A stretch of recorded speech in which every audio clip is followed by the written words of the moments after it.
성경에서 유대인이 무엇을 뜻하는지, 할례가 무엇을 뜻하는지 여러분이 이해하셔야 이 말씀의 의미를 이해할 수가 있습니다. 표현되는 단어의 정의가 분명히 인식이 되어 성경을 볼 때 이런 유대인이나 할례이나 이런 단어들이 나올 때 이해가 될 수 있단 말이에요. 아니면 성경 말씀이 이해가 되지 않습니다. 등잔 밑이 없다는 말씀이 있죠. 등잔 밑이 없다. 뭔 뜻인지 아십니까?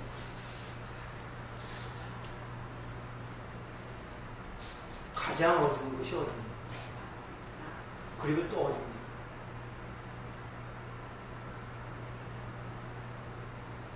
여러분의 가장 가까운 가족들이에요. 가정. 그런데 인간들은 가장 중요한 자기에 대해서는 관심이 없어요. 이건 어두울 정도가 아니라 죽은 겁니다. 그리고 가장 그렇게 소중한 생각은 가정이 소중하고 가장 밝게 보여야 할 곳인데 가정에는 또 어두워요. 진짜 남편을 아십니까? 자식을 알아요? 가정이라는 게 뭔 줄 아십니까? 가족이라는 게 뭔 줄 아십니까? 가장 중요한데 거기 관심도 없어요. 그럼 맨날 고통스럽고 힘들다고 얘기해요. 관심도 안 가지면서. 모른단 말이에요. 등잔 밑이 어둡다니까요. 가장 어두운 곳이 나란 말입니다. 근데 나에 대한 야의 생각조차 않아요. 내가 누군지. 몰라요. 그래서 하나님께서 이 세상에 그림을 그려내시는 분들이에요. 성경에 하나의 아브라함을 통하여 이삭과 야곱을 통하여 12지파를 통해 이스라엘 백성을 만들어내시고 그 여정의 삶을 기록해 놓으므로 그 모형을 통해서 구원이 뭔가를 가리키는 것입니다. 모르니까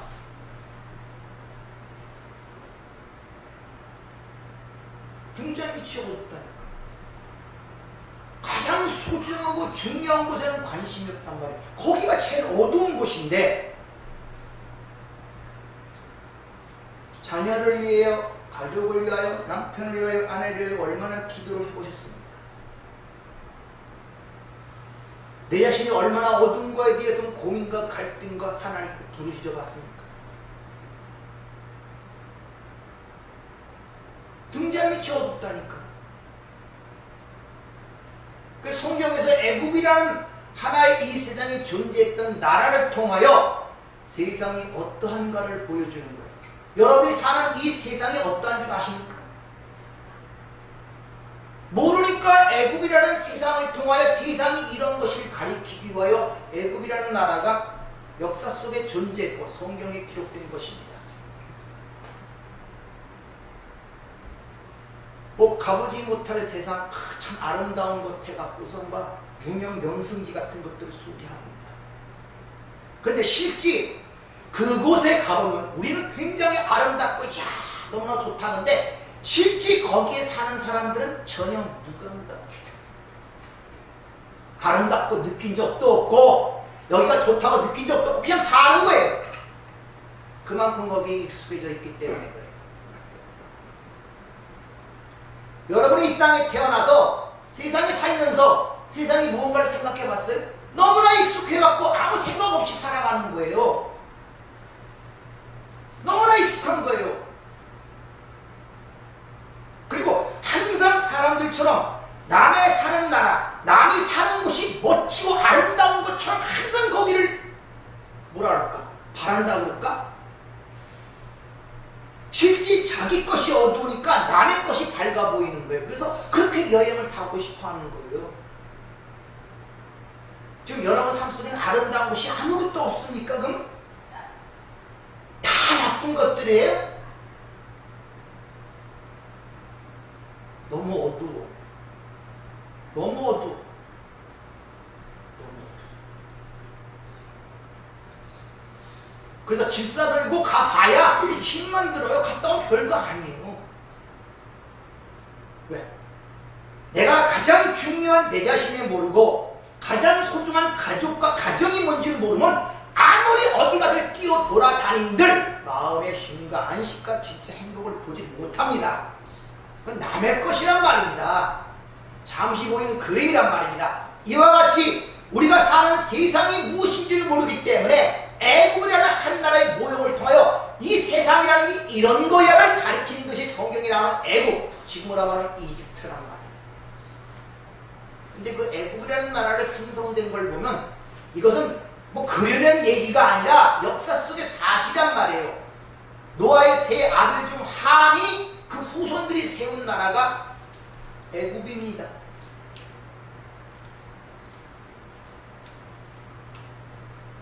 그 함의 특징이 뭐냐? 하나님의 은혜를 모르는 자들의 대표적 특성, 모형으로 함이 등장하는 것입니다. 그래서 창세기 9장에 갑자기 노아의 벌거벗은 사건이 나와요. 그런데 함은 떠들어댔고 셈과 야벳은 뒤로 가서 옷을 덮어주죠. 하나님의 은혜라는 덮으심의 은혜를 모르면은 함처럼 돼버리는 거예요. 하나님의 은혜를 모르는 자들은 자신의 행위와 자신의 가치, 자신의 자격과 조건에 의하여 결과가 나타나는 인과응보적 사고방식에 사로잡혀 산단 말입니다. 거기가 애굽이란 말입니다. 한번 생각해 보세요. 이스라엘 백성이 애굽에서 400년 이상을 살았어요. 작은 세월이 아닙니다. 근데 거기서 어떻게 삶의 모양들이 성경에 나타나는가? 아니에요. 한마디로 요약합니다. 종살이 노예로 살았다는 거예요.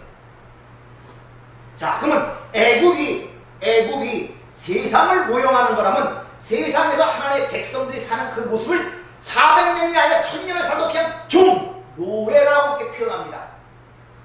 그럼 여러분이 사는 세상이 하나님의 백성들이 사는 이 세상이 이거 여러분의 삶이 어땠다고요? 종노예로 살았단 말입니다. 과거에 뭐 대통령으로 살았든지 장군으로 살았든지 회장으로 살았든지 성경은 얘기하기를 종이었고 노예였다고 얘기하는 것입니다. 그 여러분이 예수를 믿고 내가 살던 세상에 내가 종으로 살았구나, 노예로 살았구나를 깨닫고 계시냔 말이에요. 그걸 모르니까 해방이 뭔지 모르는 거예요. 왜? 내가 종살이 한 적 없고 노예살이 한 걸 내가 느껴본 적도 감각도 그거 해본 적도 없는데 해방됐다. 뭐에서 해방됐지? 구원받았다. 뭐에서 구원받았지? 똑같은 세상인데 왜? 등잔을 치워둔다. 내가 그렇게 이 땅에 태어나고 이 땅에 살지만 내가 사는 이 세상이 어떤 세상인 줄 모른단 말입니다. 하나님 그 말씀을 통하여 그걸 깨우치고 인도하시는데 모르는 거예요. 진짜 중요한 것도 모르는 거예요. 초대에 말씀드린 가장 중요한 나 자신을 모르는 거예요. 아예 관심도 없어요. 내가 누군지. 가정이라는 걸 모르는 거예요. 관심도 없어요. 그리고 거의 생각과서는 내가 아닌 내 가정이 남의 걸 다 나하고 비교하고 상대적 평가에 의하여 내 자신의 행불행이 왔다 갔다 그러고 고민하고 갈등을 느끼는 것입니다. 여러분 삶 속에 그렇게 은혜가 하나도 없습니까? 다 고통스럽게 보입니까? 지옥으로 보입니까? 어두워서 그래요. 어두워서. 네, 너무 익숙한. 400년 동안 했습니다. 종살이에 노예 사는데 종이 뭔지 노예인지도 모르는 거예요.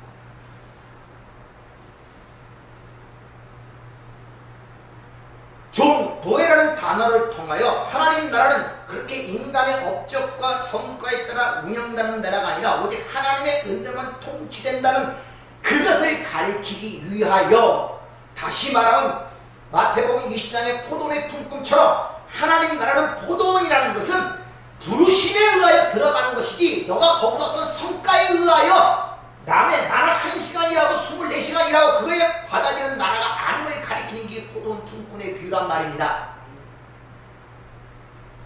여러분 거기서 나오잖아요. 포도원의 품꾼의 일꾼 들어간 거, 포도원 하나님 나라에 상징하는 것인데 거기에 들어간 자체가 주인이 부르심으로 들어갔지 내가 들어가고 싶어 들어갔습니까? 그걸 모르니까 들어가서 일해놓고 내 일한 거에 대한 보상과 성과를 달라고 이야기하고 있단 말이에요.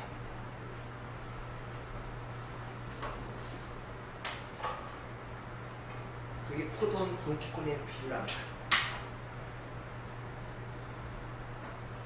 얼마나 어두우냐?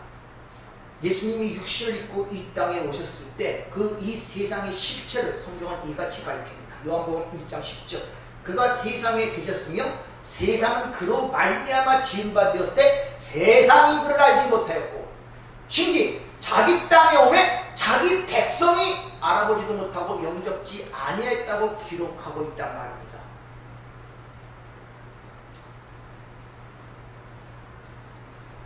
하나님의 백성을 상징하고 모형하는 이스라엘이 빛이 왔는데, 그 생명이 왔는데, 그들이 섬기는 하나님이 왔는데 그를 알아보지 못하는 어둠이었다는 것을 보여주고 있단 말입니다. 왜 그러겠습니까? 구원이 필요하다는 사실을 가르쳐준 배경이란 말이에요. 빛이 왜 필요한가를 가리키기 위해서는 빛이 왔을 때 그 빛을 알아보지 못하는 상태에 있어야 그게 정당한 거란 말입니다. 그래야 빛이 왔을 때 그 빛이 무엇인지를 알잖아요.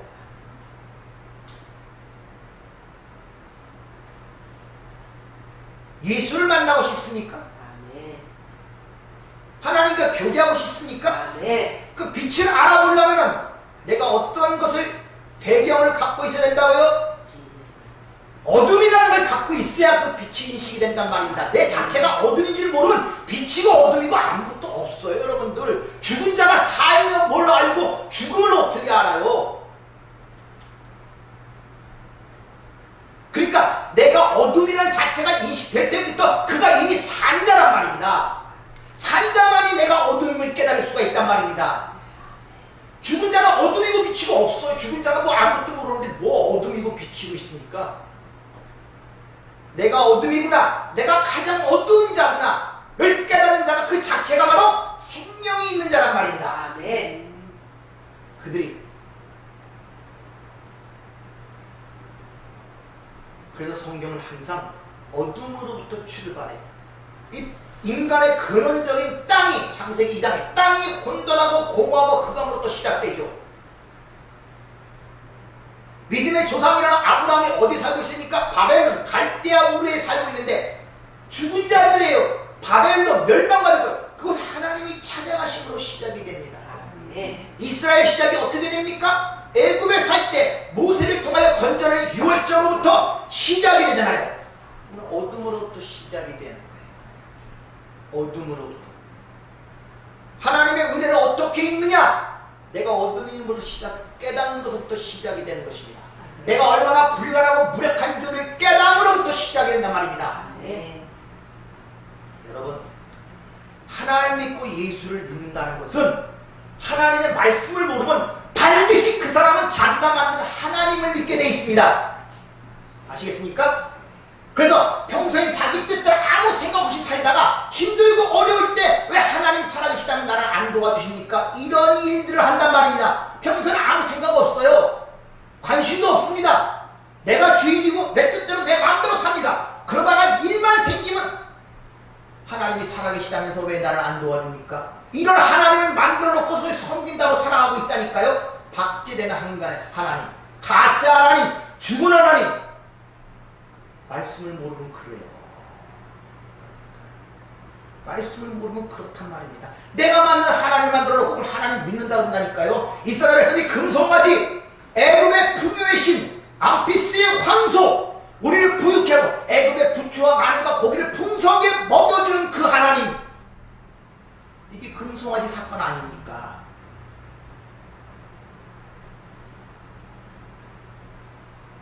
따라서 그 빛을 알아보기 위해서는 반드시 이 세상이 어둠으로부터 출발이 돼요. 나에게 적용시키면 내가 어둠이고 죄인임을 깨달음부터 빛을 보기 시작하고 예수를 보기 시작한단 말이야. 그것이 시작이 그렇게 돼요. 그래서 구약을 오실 메시아, 신약을 오신 메시아거든요. 그러면 구약이 오실 메시아면은 그 오실 메시아를 기다리는 상태가 돼야 되겠네요. 그래서 이스라엘 백성들에게 율법을 주어 그들이 죄 가운데 가득 가두어 두셨다고 하는 것입니다. 왜? 그래야 오실 메시아를 바라는 배경이 조성이 되기 때문에. 따라서 하나님께서 이 역사를 통하여 성경을 통하여 살 때 그려내시는 그 그림이 뭔지를 모르면 항상 힘들 수밖에 없어요. 그냥 내 삶 속에 단편적인 삶의 조각들만 듣고 붙들고 왔다 갔다 하는 거예요. 그림이 맞춰지질 않아요. 인생의 그림이 그려지질 않는단 말입니다. 인생에.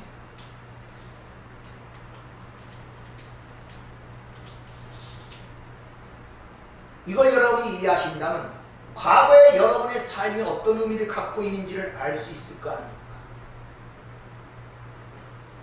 여러분의 과거의 삶이 어떤 의미를 갖고 있습니까? 그러면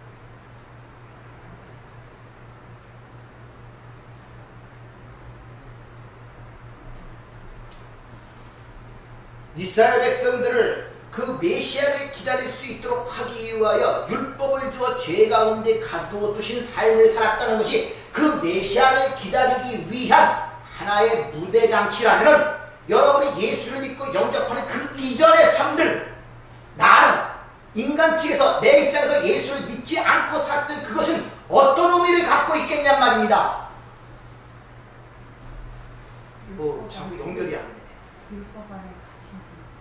왜 여러분이 그 전의 삶이 어떤 걸 의미를 갖고 있겠어요?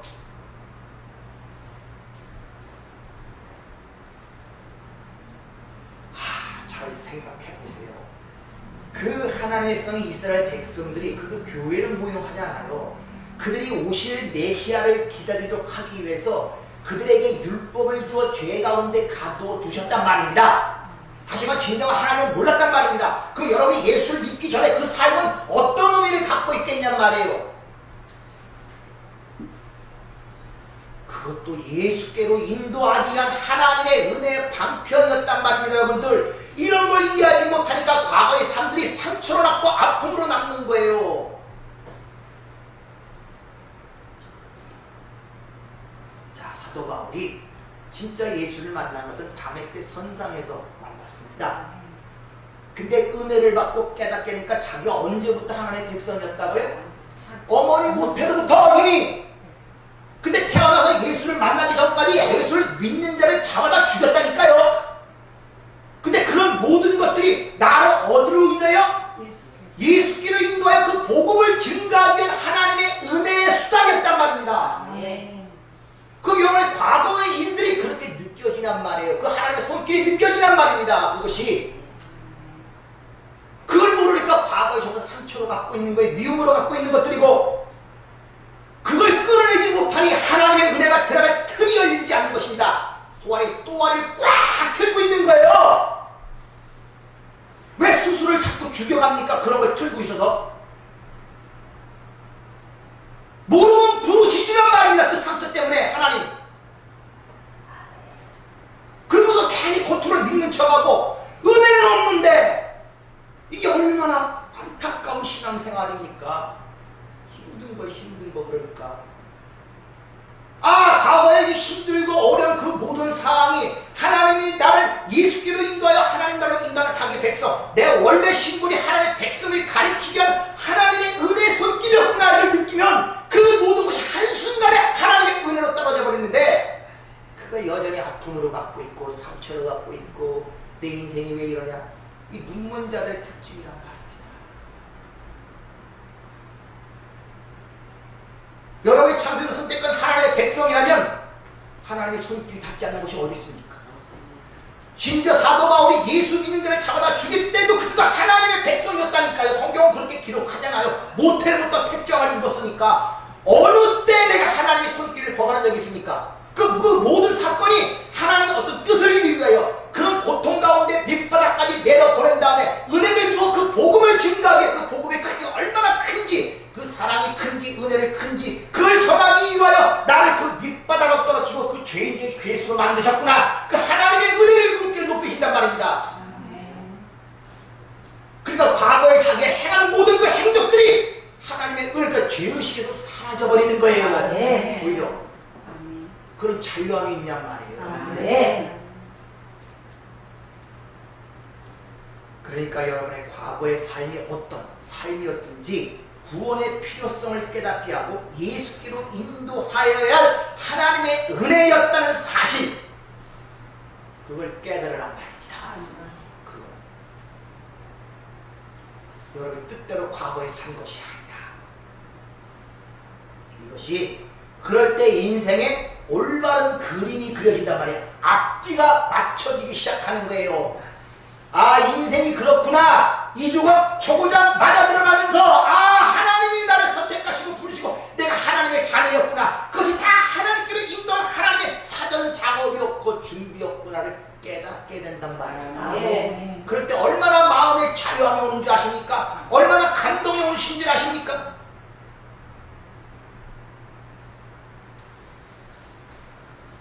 성경은 하나님이 없이 고문입니다. 하나님 아무것도 없다고 얘기를 하고 있단 말입니다.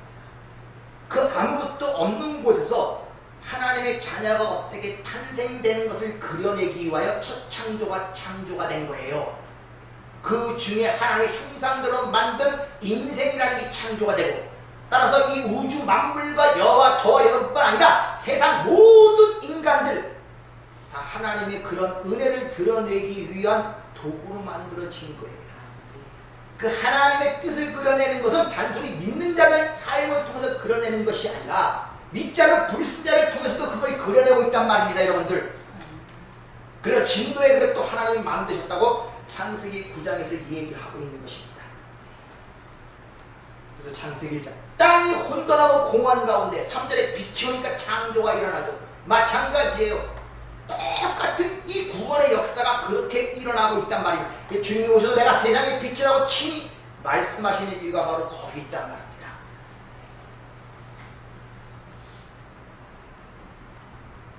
다 같이 죽은 세상 속에서 하나님의 택한 백성들에게 눈과 귀를 열어 그들의 실체뿐만 아니라 세상의 실체를 보여주기 시작하는 거예요.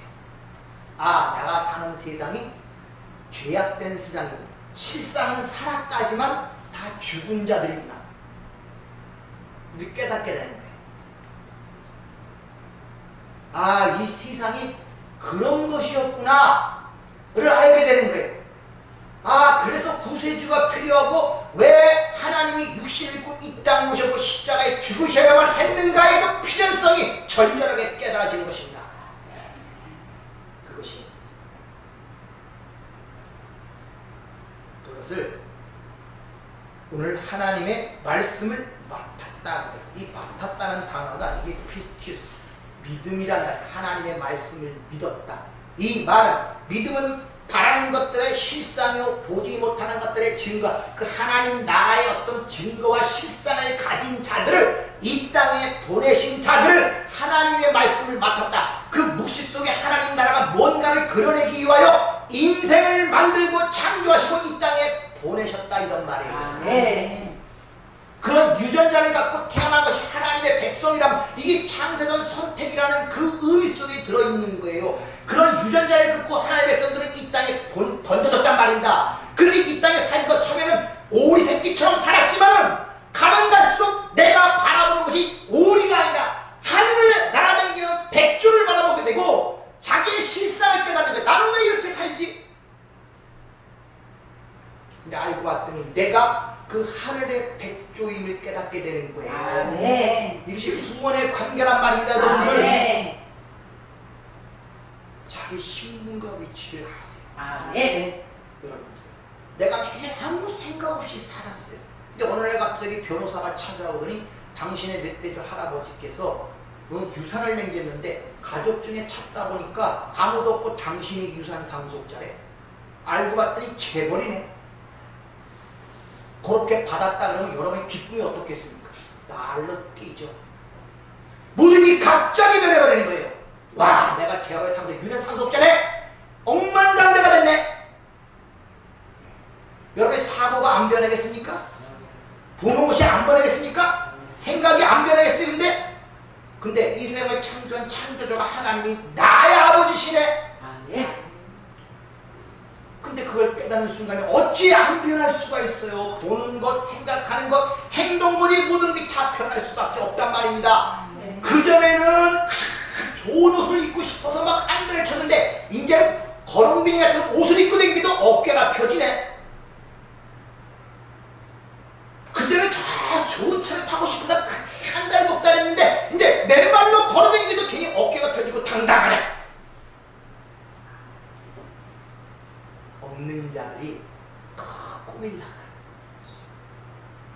신앙이 빈약한 자들이 다 올라가요. 믿지 못하니까. 신앙이 당당하고 그 하나님을 진정으로 아는 자들은 당당합니다. 아멘. 거지로도 당당하고 아멘. 그것에 구애되지 않습니다. 진짜를 가지고 있기 때문에. 아, 진짜. 네. 가짜가 아니라 진짜. 그까지 노일로 벤치가 뭔 상관이에요? 아파트 60에 100평이 뭔 상관이에요? 그 앞에서 왜 주는 믿습니까? 자기 아버지에 주신 유산이 뭔지 모르고 그게 확실치 않아. 내 것이라고 그러는데 그렇게 얘기하는 거겠지. 그냥 그 정도예요. 그게 확신이 되지 않아. 하나님 나라가 내 것이라는 것이 확신이 되지 않아요. 그 하나님이 내 아버지라는 것이 확신이 되지 않아요. 믿어지질 않아요. 그러니까 위축이 되는 거예요. 자꾸 세상 바라보면서 위축이 돼요. 별것도 아닌 것에 위축이 되고 별것도 아닌 것에 근심이 되고.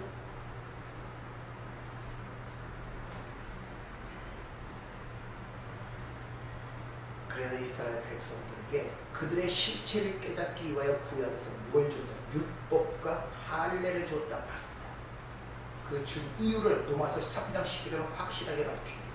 우리가 알거니와 무릇 율법이 말하는 바는 율법 아래에 있는 자들에게 말하는 것입니다. 율법은 하나님의 선택한 이스라엘 백성들에게만 준 것입니다. 그 이스라엘 백성들은 교회를 모형하고 하나님의 백성을 모형하는 것을 머리에 염두에 두시기 바랍니다.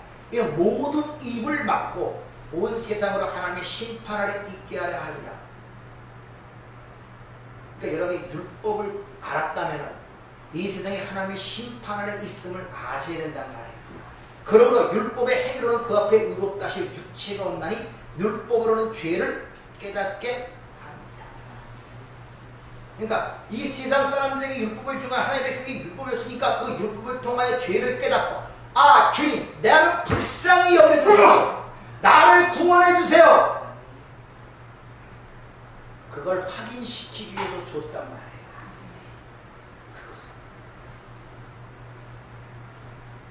그러니까 구약에서 이스라엘 백성들에게 율법을 준 것은 그들의 죄를 깨닫고 예수께로 인도하여 하나님 나라로 이끌기 위해서 주어진 것이란 말이에요. 그것을 잘 지켜서 섬겨서 그걸 통하여 하나님 나라로 오라고 준 것이 아니라 그 전부 다 거꾸로들 알고 있다니까요. 그걸 깨닫지 못하니까 또 광야에서 뭘 줍니까? 만나와 안식일을 통하여 그걸 또 설명하고 있단 말입니다. 요한복음 6장 48절 내가 곧 생명의 떡이라 너희 조상들이 광야에서 만나를 먹어서 죽었거니와 이는 하늘에서 내려온 떡이니 사람으로 하여금 먹고 죽지 아니하게 하는 것이라. 나는 하늘에서 내려온 살아있는 떡이니 사람이 이 떡을 먹으면 영생하리라. 내가 줄 떡은 곧 세상의 생명을 위한 내 살이니라. 그러니까 광야에서 이스라엘에게 주어졌던 만나는 하나님의 백성들에게 주어지는 예수 그리스도는 하늘 양식 그 생명의 떡을 모형하고 있음을 주님이 친히 말씀하시죠. 그렇죠? 그런데 요한복음 1장 1절에 보면 예수를 또 말씀이라고 얘기합니다. 맞죠? 그럼 만나, 예수, 말씀 다 동일하네. 예수님이 그 만나가 나를 얘기해준다 그러잖아요. 그리고 예수님이 또 말씀이라 그러잖아요. 그러니까 만나나 예수나 말씀이나 다 동일한 걸 의미하고 있단 말입니다. 자, 그럼 이 만나가 어떻게 예수 그리스도를 그려내는가? 여기 있죠. 어떻게 하면 내 삶 속에 숨은 그림을 찾아낼 수 있는가? 숨은 그림 찾는다는 게 이런 이스라엘 백성들이 하나의 광야에서 하도 굶주려 죽겠다고 소리를 치니까 만나라는 음식을 내려줍니다. 이것은 아침에 나가서 6일 동안 열심히 그걸 거둬야 돼요. 열심히 가서 해가 뜨면 사라져버립니다. 해가 뜨면 다 거기 의미가 있다. 6일 동안 열심히 가서 만나를 모으는 일을 해야 한다. 그래야 살 수 있단 말입니다. 열심히 수고하고 애서 아침에 나가서 그 만나를 모아야 살 수 있단 말이에요. 그 먹어야 되니까 그 만나는 쉽게 말하면 율법, 할례, 제사로 주어졌던 하나님의 말씀을 모형하고 있는 거예요. 그래서 6일 동안 열심히 가서 그걸 모아야만 살 수 있어요. 그래야 먹고 살 수 있기 때문에. 그런데 그 만나를 열심히 수고하는 일을 하지 말아야 할 때가 있는데 그것이 바로 7일째입니다. 안식이라 그러죠. 왜 7일째는 그 일을 하지 말아야 되느냐? 왜 그러겠습니까? 안식은 뭐를 의미한다 그랬습니까? 여러분이 이런 것들이 연결이 안 되면 왜 안식일에 만나를 모으러 가면 돌로 쳐주기라는 그런 명령들이 주어지는지 이해가 안 된다니까요. 그 기껏 생각해내는 것이 안식일에 일한다는 것이 뭔지를 모르니까 뭐 하냐? 바리새인들이 일하는 것을 규정을 시켜요. 계란보다 무거운 걸 들이면 안식일에 일하는 것이고 가벼운 걸 들이면 일하는 것이 아니다.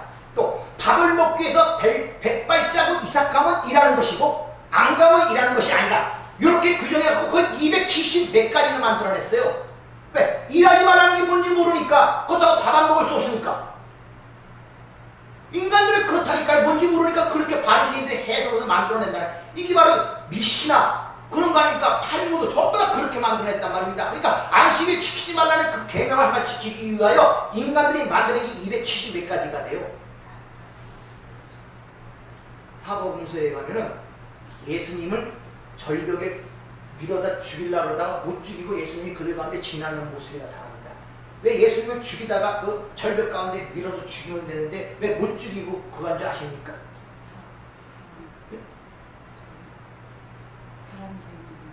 안식일을 죽이려 왜 그랬습니까? 좀 설명했잖아요. 안식일날 100보 이상 걸으면 안 돼요. 죽이러 갔다가 100발자국 더 가면 이르면 되는데 100발자국으로만 안식일을 금하게 되거든요.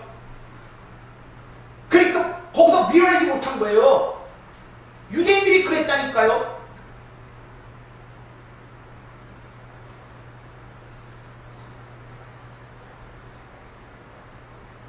그것을 신학에서는 통틀어서 말씀이라고 이렇게 이야기를 하고 있단 말입니다.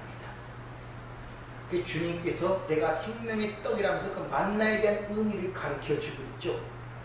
자, 이렇게 6일 동안 열심히 일을 해서 그걸 수고해야 되는데 그 열심히 6일 동안 일하는 것이 이스라엘이 주었던 율법과 할례와 제사의식이라는 거예요.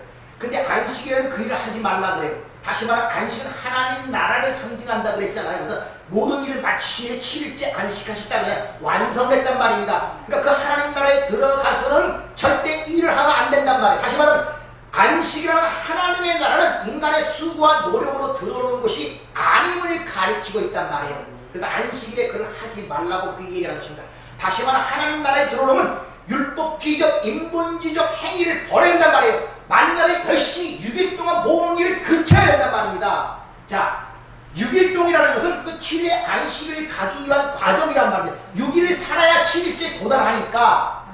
그러니까 6일을 사는 그것이 아무리 수고와 노력과 율법과 제사를 하더라도 안식에 들어가지 못한다는 걸 가리키기 위해서 주어진 것이란 말입니다. 그래서 안식에 일하지 말라 그런 거예요. 그래서 예수께서 안 된다는 걸 가리키기 위하여 6째 날, 6일째 되는 날, 금요일 날 십자가에 죽으시는 것입니다. 그러니까 예수의 죽으신 모든 게 그때 놔버리니까 7일 안식에 들어가게 되더라 이런 말이에요. 수고를 그치게 되니까. 이것이 숨은 그림이란 말입니다. 하나님께서 너들 그래 배고프냐? 그래 내 양식 줄게. 6일 동안 열심히 일해. 걷어 먹어야 돼. 그리고 7일째 일하지 마. 이렇게 했다. 그 일상 속에 그 명령대로 행했단 말. 이게 일상생활이에요. 그렇게 말씀하셨으니까. 근데 그 안에 담긴 숨긴 것은 너희들의 수고와 그걸 노력으로 하나님 나라에 들어가는 것이 아니야를 가리키기 위해 그걸 줬단 말입니다. 그걸 깨닫는 것이 숨은 그림 참는 거예요. 여러분들. 그냥 살아가는 것이 아니라 내가 얘기했죠. 왜 아이를 배 갖고 10달 동안 뱃속에 있어야 되고 나자마자 그 아이가 어머니 삿을 쳤지 못하고 인간이 물려줘야 되는가. 그걸 통해 구원이 뭔가를 가리키고 인간의 실상을 가리키는 그것을 올 수 있는 것이 숨은 그림 참는 거예요. 애 낳아서 그냥 젖 물리고 사는 것이 우리 일상생활이지만 그 안에 담긴 것은 하나님의 그런 구원의 원리가 담겨 있단 말입니다. 왜 남자와 여자를 결합하여 생명이 태어나게 하고 왜 남자 여자 남편을 만들어 한 가정을 이루게 하고 거기 전부 다 그런 것들이 숨어있단 말입니다. 그냥 커서 내가 그냥 장가가고 아들 낳고 그런 것이 아니란 말입니다. 그런 삶 속에 깨어지고 부서지잖아요. 합할 수가 없잖아요. 진정한 남편, 진정한 아내, 진정한 자식이 되지 못하잖아요. 왜? 어두우니까. 하나님 별도에 가르치는데 가장 중요한 그 개인과 나와 그 가정에 대해서는 관심이 모르는 거예요. 다시 말하면 수분을 못 찾는 거예요. 그 그림이 형성이 안 되니 계속 분열과 갈등과 다툼이 되는 거예요. 그래서 자기 자신이 안식과 쉼이 없잖아요. 갈등과 번민, 고민, 상처, 슬픔, 두려움, 불안함. 근데 거기서 무슨 화평이 일어나요. 하나님의 그려낸 그림을 보여줍니다. 그림을 보여줍니다. 그냥 겉으로 보면 전부 다 민수덩어리죠. 다 내 삶이 힘들기 저 사람 때문인 것 같고, 이게 내 팔짱이, 내 운명이 이렇게 한탄해가면서 하나님의 백성이 하나님의 그려낸 그림은 관심이 없어요. 자기 팔짱 탓하고 내 운명 탓하고 그러면서 힘들 때 어릴 때마다 하나님 살아계시다면 나를 도와주셔야 되지 않습니까? 예, 지금 내가 너를 돕고 있지 않느냐? 네 삶을 통해 내가 말하고 있지 않느냐? 내가 원하는 계획을 그려내고 있지 않느냐? 왜 그걸 보지 못하고 왜 네 자신 생각하고 너만 생각하고 살아가냐?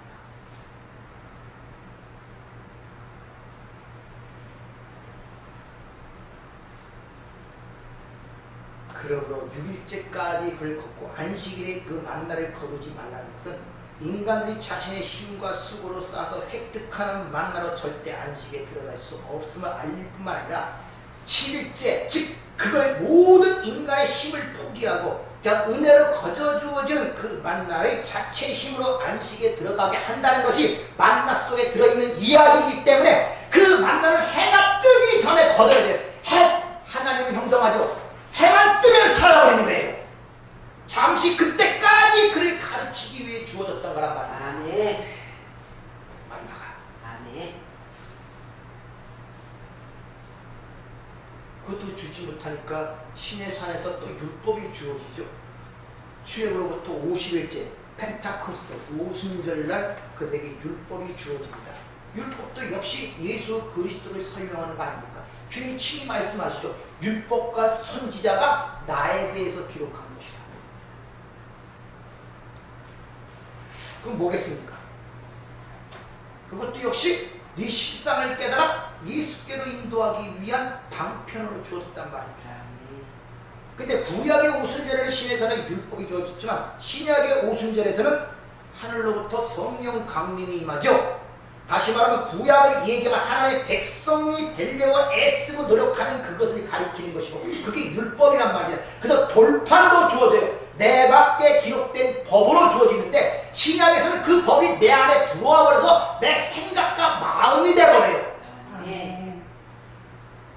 이 차이가 어떤 차이냐? 구약은 내가 하나님의 백성이 되려고, 다시 말하면 손실집안의 가문이 되려고 거기에 자격 요건을 따져갖고 열심히 그 자격을 성취하여 얻기 위해 애쓰는 거예요. 근데 신약에는 손실가문을 집어넣어도 태어나버리는 거예요.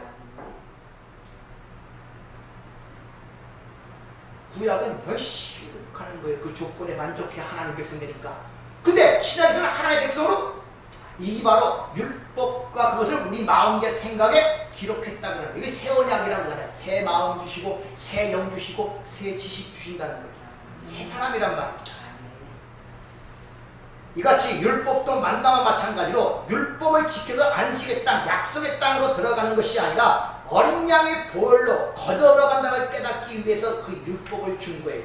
만나도 똑같죠. 6일 동안 아무리 너희가 힘쓰고 애써도 안식에 못 들어가는 걸 가리키기 위하여 주었다고 조금 전에 말씀드렸죠. 그러니까 만나나 율법이나 똑같은 목적을 갖고 그 백성들에게 주어진 것이란 말이에요. 뭐를 가리키기 위하여? 오직 하나님의 나라는 하나님의 은혜로만 완성이 된다는 걸 가리키기 위하여 당신의 백성들에게. 그래서 여러분들이 과거에 어떻게 살았든지 여러분이 선택된 백성이고 오늘 예수를 믿는다면 과거의 그 모든 삶은 하나님의 은혜를 드러내기 위한 배경이고 예수님으로 인도하기 위한 하나님의 예정 속에 있었던 일이라는 것을 보아야 된단 말입니다. 그것이 자기 환경 탓하고 부모 탓하고 그러지 마시오. 이 세상에 속한 사람처럼 왜 환경 탓하고 부모 탓하고 자기 태어난 것 탓하고 못 배운 것 탓하고 가지고 오는 것 탓하고 왜 그럽니까? 도대체 왜 거기서 못 메어 나오냔 말이에요. 왜 그것을 자기 자존심을 세우냔 말입니다. 왜 그것을 자기 어둠을 갖고 있냔 말이에요. 근데 예수와 함께 죽었다고 선언을 하고 있는데도 아직도 그것이 여러분의 밑받침이 됩니까? 자유롭지 못하냐 말입니다. 그래서 가르쳐주는 거예요. 금송아 사건이 또 그래서 나오는 거예요. 첫 번째 돌파는 그들이 애굽에서 끌어낸 그 하나님이 누구, 그들이 생각하는 하나님이 누구인가를 폭로시키기 위해 첫 번째 돌파를 준 거예요. 그게 주어지자마자 밑에서 금송아지 사건이라는 거 아닙니까? 그러니까 그들 자기들이 구원한 하나님이 애굽에서 믿던 바알신, 풍요와 다산의 신과 똑같은 하나님이었습니다. 올바른 하나님이 아니었단 말입니다. 거기서 돌판이 깨어져 버리잖아요.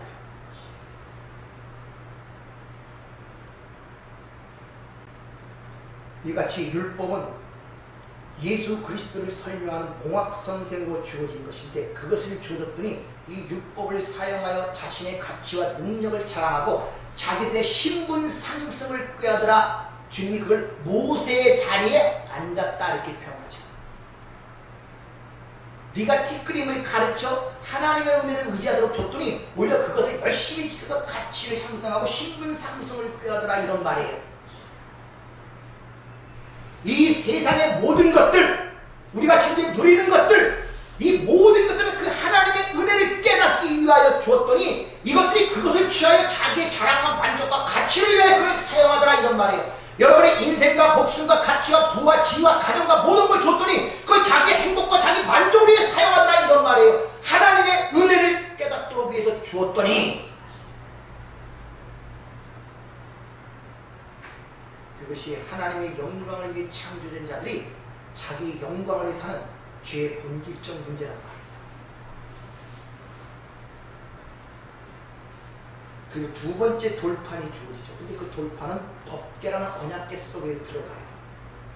근데 그렇게 첫 번째 돌판이 깨어지자 하나님이 진노하사 다 멸하고자 하죠.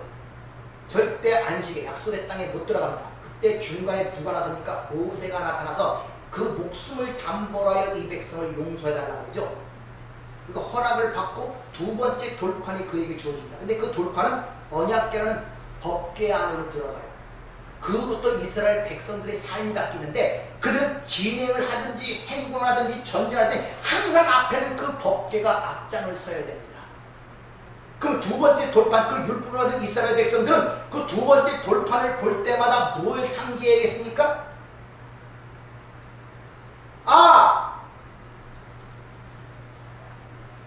우리 힘으로 율법을 잘 지켜서 하나님의 약속의 땅에 들어가는 것이 아니라 모세라는 중보자의 목숨을 담보로 그 은혜로 우리가 하나님 나라에 들어가는 것을 깨달아야 했단 말입니다. 왜? 첫 번째 일에 다 죽게 됐잖아요. 근데 모세가 자기 목숨을 담보로 예수 그리스도를 모형하는 겁니까? 그로 살았다니까 하나님의 은혜를 그 다음부터 깨달아야 했단 말입니다. 그러니까 이스라엘 백성들이 가나안 땅에 들어가서 율법을 잘 지켜서가 아니라 그들을 뭡니까? 들어갈 수 없는 그들을 끌어안고 죽으심으로 약속의 땅에 들어가는, 즉 예수 그리스도의 십자의 죽으심과 부활을 통해 하나님의 백성이 된다는 그 내용이 바로 그 안에 담겨있는 숨은 그림이란 말입니다.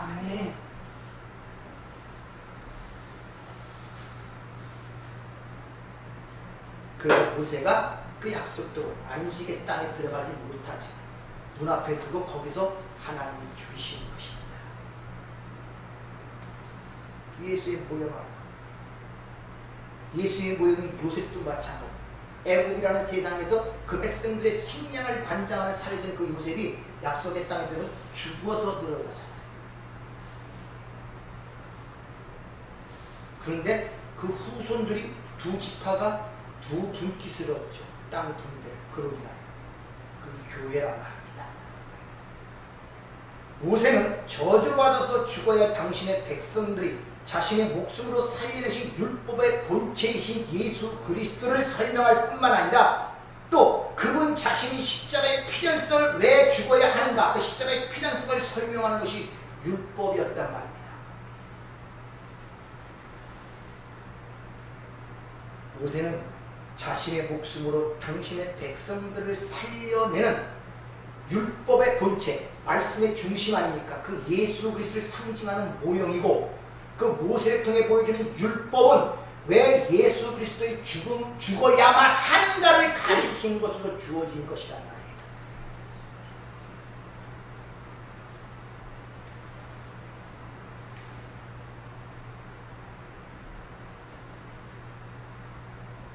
여러분의 삶 속에서 드러날 때 실체를 알게 되면 내가 괜찮은 사람이라는 것이 드러나는 것이 아니라 사도 바울처럼 죄인됨이 점점 처절하게 드러납니다. 왜 그렇게 드러나겠습니까? 하나님의 은혜만한 것이 아멘. 그래야 진짜 감사하라. 아멘. 그게 말씀을 통해서 우리 뼛속까지 갈라내기 시작하는데 그걸 모르니까 삶의 고통을 통해서 보여주는데 우리 그때 그걸 통하여 실체를 보는 것이 아니라 우리 하나님의 원망하는 쪽으로 나가지 않습니다. 네, 살아계신 하나님께서 나를 도우지 않습니다. 하나님이 여러분을 왜 도와야 되는데 왜 도와야 됩니까? 어떤 게 도움을 겁니까? 여러분의 생각과 원하는 대로 해주는 게 도움을 겁니까? 그럼 여러분 자식들 키울 때 그게 원하는 대로 다 해주세요. 그게 돕는 거고 사랑하는 거니까. 학교 안 간다면 푹 쉬게 하세요. 밥 안 먹는다면 밥 주지 마세요. 술 먹고 담배 피겠다면 그래 펴. 다 인생이라니 그런 거예요. 원하는 대로 해주세요. 그럼 그 자식이 나중에 엄마는 너무 사랑이 많고 아버지는 너무 사랑이 많아서 내 인생이 행복했습니다. 그럴 것 같습니까? 왜 자식을 키워가면서 하나님의 마음을 그렇게 모르십니까? 그 하나님의 섭리의 손길을 왜 그걸 잡아내지 못합니까? 자식을 키워가면서 다는 모르는데도 하나님의 조그만 손길, 조금의 은혜의 손길을 하나님이 이래서 내 삶 속에 이런 걸 허락하시는 거야. 왜 이런 걸 못 느끼십니까?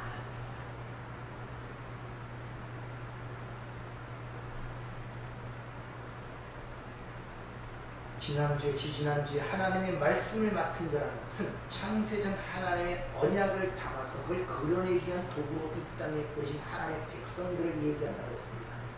그렇죠? 그러면 설교자가 뭘 얘기했습니까?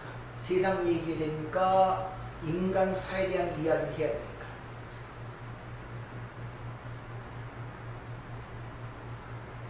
하나님의 백성들은 창세전 언약을 그려내기 위해서 보내진 도구라는데 설교자도 그 얘기를 해야 되잖아요. 그래서 세상 얘기 안 해요. 인간이 뭐 이렇고 살았고 저런 얘기 안 한다니까요.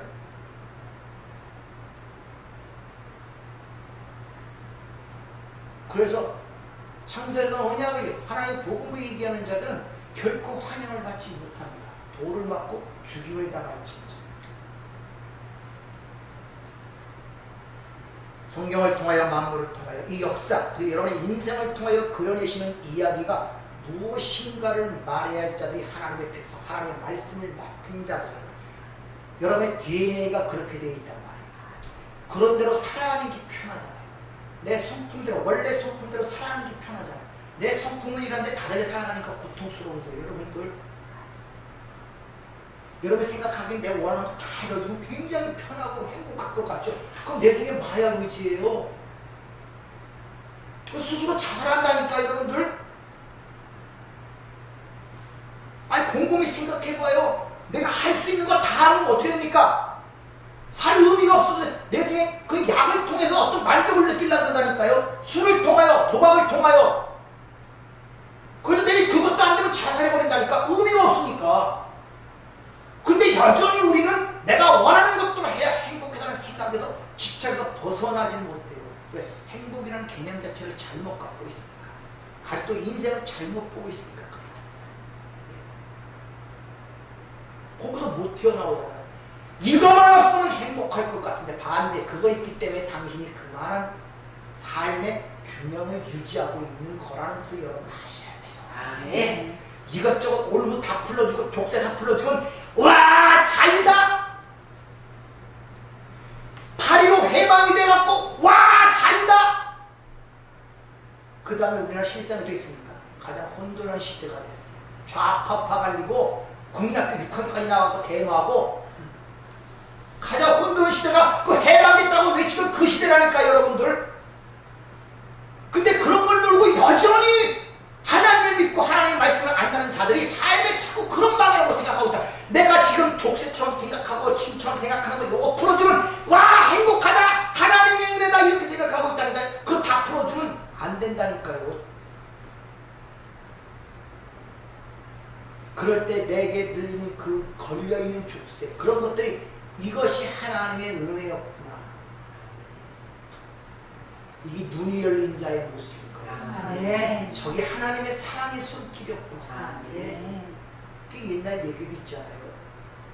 어렸을 때는 부모로부터 매 회초리를 맞으면 원망스럽고 아프고 답답하고 집 나가고 싶고 별 생각이 들고 심지어 부모를 미워하는 마음가 생기고 60이 넘어갖고 80 먹은 노모가 종아리를 때리는데 왜 그렇게 눈물이 나고 부모에 대한 사랑이 느껴지든지 뭐가 달라졌습니까? 어느 쪽입니까 여러분? 매 맞을 때 눈물이 나고 하나님의 사랑이 보여집니까? 아직도 나를 왜 때리지? 집 나가버리는데 해야지 이런 생각이 드십니다. 한번 스스로에게 질문하시기 바랍니다. 은혜롭고 자비로우신 아버지, 우리가 하나님의 말씀을 맡은 자로서 하나님의 참선 그 언약을 그려내는 가운데 오늘도 이 삶을 유지하고 있습니다. 그런데 우리가 얼마나 깨닫고 얼마나 알아 순종 가운데 살아있는가를 오늘 말씀을 통해 돌이켜봅니다. 주여, 우리 닫힌 눈을 열고 닫힌 귀를 열어 어떤 상황에서도 하나님의 은혜를 찬양합니다. 감사하며 내가 그 사랑을 전하지 않고는 견딜 수 없는 그런 하나님의 마음이 될 수 있도록 저희를 축복하여 주시옵소서. 아멘. 예수 이름으로 기도하옵나이다.